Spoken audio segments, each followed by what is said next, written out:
Геннадий Умнов буш вакытында агачны яндырып сүрәт төшерергә ярата, чираттагысын исә якыннарына яңа ел бәйрәменә бүләк итеп әзерләргә уйлаган. Аның бер кыенлыгы да юк, күңелемә рәхәтлек, тынычлык бирә ди.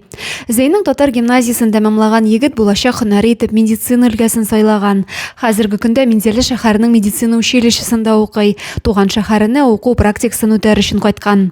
Үзе дә кечкенәдән хастахана юлын таптарга туры килгән егет табиблардан куркып калмый. Ни өчен бу һөнәрне сайладым? Чөнки күп вакытта больницаларда булдым.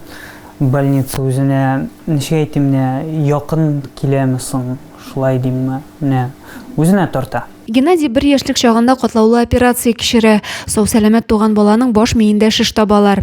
Шуннан соң бер артлы операцияләр, төрле дәвалау курслары башлана. Ул бит икенче тапкыр дөньяга килде дип авыр вакытларны искә ала әнисе Венера ханым. 9 айга хәтле әйбәт кенә развивация итте, аннары кисәк, бөтен навыклары бетте. Дөресен генә әйткәндә, растениягә әйләнде. Без Казанга 16 ноябрьдә бардык. 16 ноябрьдә ширләде инде шул вакытта как раз. 16 ноябрьдә бардык, 21 ноябрьдә диагноз куйдылар: опухоль головного мозга дип.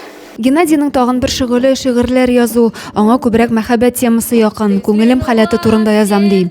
Иҗат җимешләрен социаль челтәр битендә урнаштырып бара.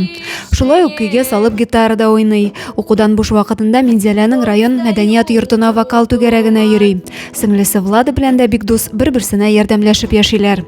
Ты взглянула в сердце мне и сказала в тишине: Дима, будь со мною ты везде. Геннадий Умновны күп кенә сау сәламәт кешеләргә үрнәк итеп куярга мөмкин. Ул үзен бер дә язмыш тарафыннан кыерсытылган дип санамый.